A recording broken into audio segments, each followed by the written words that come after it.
आकाशवाणी भोपाल से प्रस्तुत हैं प्रादेशिक समाचार।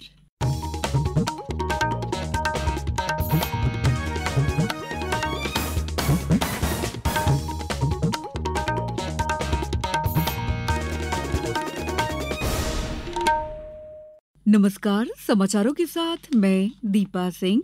सबसे पहले मुख्य समाचार। प्रधानमंत्री नरेंद्र मोदी ने पोलैंड की यात्रा को बताया ऐतिहासिक और सफल। देश आज मना रहा है पहला राष्ट्रीय अंतरिक्ष दिवस। प्रदेश में भी कई कार्यक्रमों के आयोजन। मुख्यमंत्री ने कहा, ग्वालियर चंबल क्षेत्र में निवेश की सबसे बड़ी संभावना। और कुश्ती में अंडर 17 विश्व चैंपियनशिप में भारत की महिला पहलवानों ने जीते 4 स्वर्ण पदक। अब समाचार विस्तार से। प्रधानमंत्री नरेंद्र मोदी की पोलैंड की ऐतिहासिक यात्रा कल संपन्न हो गई। श्री मोदी ने इस दौरान वार्सा में पोलैंड के प्रधानमंत्री डोनाल्ड टस्क और राष्ट्रपति आंद्रेज सेबेस्टियन डूडा के साथ बैठक की। सोशल मीडिया पोस्ट में प्रधानमंत्री ने कहा कि इस यात्रा से एक मूल्यवान मित्र के साथ सहयोग बढ़ाने का अवसर मिला। विदेश मंत्रालय ने कहा है कि प्रधानमंत्री मोदी की पोलैंड यात्रा ने द्विपक्षीय संबंधों में नई उपलब्धि हासिल की है। विदेश मंत्रालय के प्रवक्ता रणधीर जायसवाल ने कहा है कि 4 दशकों बाद प्रधानमंत्री की उच्च स्तरीय यात्रा भारत और पोलैंड के बीच संबंधों को व्यापक और प्रगाढ़ बनाएगी। पोलैंड के प्रधानमंत्री डोनाल्ड टस्क ने दोनों देशों के बीच राजनयिक संबंधों की 70वीं वर्षगांठ पर श्री मोदी की मेजबानी करने को बड़ा सौभाग्य बताया। प्रधानमंत्री मोदी ने पोलैंड की कंपनियों को make in India, make for the world पहल में शामिल होने के लिए भी आमंत्रित किया। देश भर में आज पहला राष्ट्रीय अंतरिक्ष दिवस मनाया जा रहा है। राष्ट्रपति द्रौपदी मुर्मू नई दिल्ली में भारत मंडपम में मुख्य समारोह का उद्घाटन करेंगी।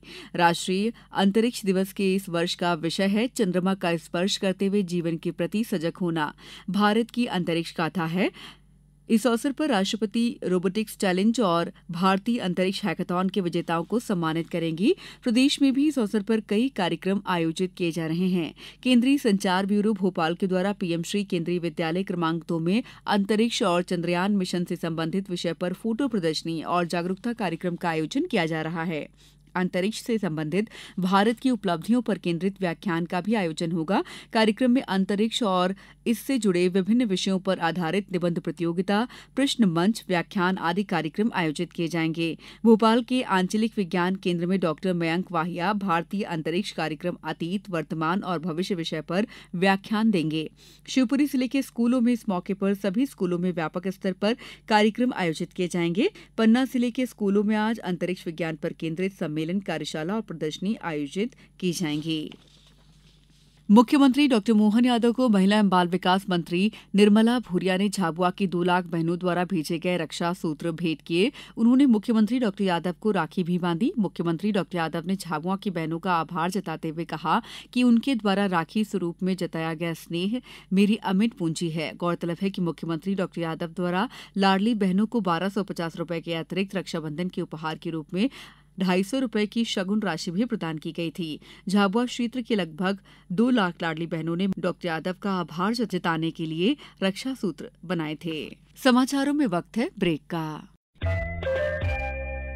ये समाचार आप आकाशवाणी मध्य प्रदेश से सुन रहे हैं। हमारे समाचारों को अब आप कभी भी और कहीं भी अपनी सुविधा के अनुसार सुन सकते हैं। ये समाचार बुलेटिन YouTube, X प्लेटफॉर्म और Facebook पर AIR न्यूज भोपाल पेज पर सुने जा सकते हैं। इसके अलावा आप हमारी वेबसाइट newsonair.gov.in पर अथवा न्यूज ऑन AIR ऐप पर भी समाचार सुन सकते हैं।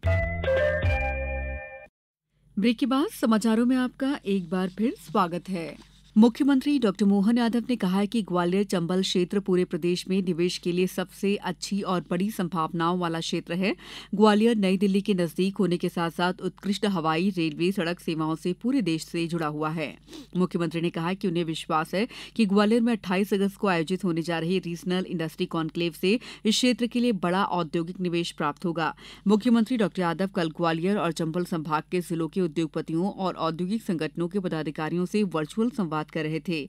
केंद्रीय संचार मंत्री ज्योतिरादित्य सिंधिया वर्चुअल रूप से इस बैठक में शामिल हुए। ग्वालियर कलेक्ट्रेट के एनआईसी कक्ष में विधानसभा अध्यक्ष नरेंद्र सिंह तोमर, जिले के प्रभारी और जल संसाधन मंत्री तुलसीराम सिलावट, ऊर्जा मंत्री प्रद्युम्न सिंह तोमर, नवीन और नवकरणीय ऊर्जा मंत्री राकेश शुक्ला तथा सांसद भारत सिंह कुशवाहा सहित अन्य जनप्रतिनिधिगण मौजूद थे। मुख्यमंत्री डॉ यादव ने कहा कि ग्वालियर चंबल अंचल के बीहड़ क्षेत्र की जमीन पर डिफेंस सेक्टर में निवेश के लिए विशेष प्रयास किए जाएंगे। इसके लिए केंद्रीय रक्षा मंत्री राजनाथ सिंह से जल्द ही चर्चा की जाएगी।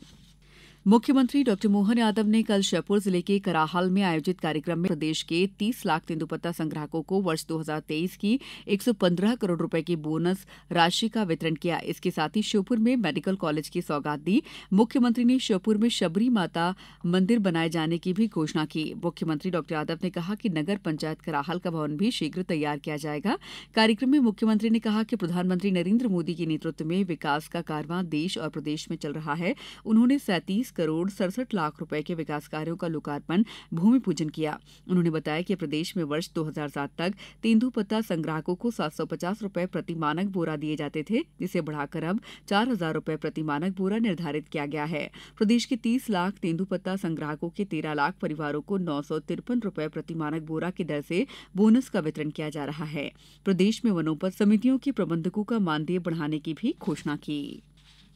प्रदेश में एक बार फिर तेज बारिश का दौर शुरू हो गया है। भोपाल में कल रात से लगातार बारिश हो रही है। वहीं बालाघाट के परसवाड़ा में 5 इंच, रीवा के हनुमाना और ग्वालियर के घाटी गांव में 4 इंच बारिश हुई। छिंदवाड़ा सहित कई अन्य जिलों में तेज बारिश जारी है। मौसम विभाग ने अगले 2 दिनों में तेज बारिश का अलर्ट जारी करते हुए सीहोर, नर्मदापुरम, बैतूल, हरदा, खंडवा, अलीराजपुर, झाबुआ सहित 8 जिलों के लिए भारी बारिश का ऑरेंज अलर्ट जारी किया है। कुश्ती में अंडर 17 विश्व चैंपियनशिप में भारत की महिला पहलवानों के शानदार प्रदर्शन से 4 पहलवानों ने आज अम्मान, जॉर्डन में स्वर्ण पदक जीते और 2 अन्य स्वर्ण पदक की दौड़ में हैं।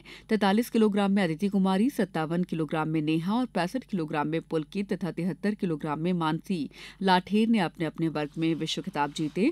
69 किलोग्राम में काजल और 46 किलोग्राम में श्रुतिका शिवाजी पाटिल भी फाइनल में कल स्वर्ण पदक मुकाबलों में हिस्सा लेंगी। भारत ने ग्रीको रोमन शैली में 51 किलोग्राम में रौनक दाहिया और साईनाथ पारधी ने कांस्य पदक जीते। नीरज चोपड़ा स्विट्जरलैंड में लुसाने डायमंड लीग प्रतियोगिता में पुरुषों की भाला फेंक स्पर्धा में दूसरे स्थान पर रहे। नीरज ने अपने सीजन का सर्वश्रेष्ठ 89.49 मीटर तक भाला फेंका। पीटर्स एंडरसन 90.61 मीटर के साथ पहले नंबर पर रहे। अब कुछ समाचार संक्षेप में। भोपाल के हमीदिया चिकित्सालय को NABH द्वारा 5 वर्षों की पूर्णकालिक मान्यता के साथ 1820 बिस्तरों वाला भारत का पहला शासकीय चिकित्सा महाविद्यालय बनने का गौरव प्राप्त हुआ है। मुख्यमंत्री डॉ मोहन यादव ने इस उपलब्धि के लिए विभाग के सभी अधिकारियों और कर्मचारियों को बधाई दी है। प्रदेश में स्कूल शिक्षा विभाग द्वारा शासकीय विद्यालयों में शैक्षणिक व्यवस्था के लिए अतिथि शिक्षक आमंत्रण की कार्रवाई की जा रही है। अब ये कार्रवाई अनिवार्य रूप से 24 अगस्त तक पूरी किए जाने के लिए कहा गया है। राज्यसभा उप निर्वाचन 2024 के निर्वाचन कार्यक्रम के अनुसार 21 अगस्त तक प्राप्त सभी नाम निर्देशन पत्रों की कल जांच की गई। इसके बाद 2 अभ्यर्थियों के नाम निर्देशन पत्र विधि मान्य पाए गए। मतदान 3 सितंबर को होगा। बैतूल जिले में अवैध उत्खनन के विरुद्ध चलाई जा रही मुहिम के तहत खनिज विभाग ने खनिज रेत और गिट्टी का अवैध परिवहन करते हुए 3 डंपरों और 1 ट्रैक्टर ट्रॉली पर कार्रवाई की है।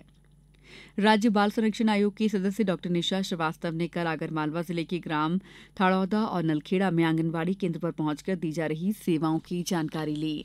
छिंदवाड़ा में केंद्रीय जनजातीय कार्य मंत्री दुर्गादास उइके आज सुबह 11:30 बजे लगभग सर्किट हाउस पहुंचेंगे और कई कार्यक्रमों में शामिल होंगे।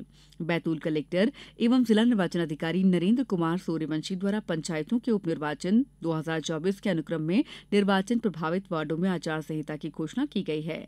बालाघाट में वर्षा ऋतु को ध्यान में रखते हुए समय समय पर नागरिकों को नदी नाले, झरने, तालाब से दूर रहने की हिदायत दी गई है। इस बुलेटिन में इतना ही। नमस्कार।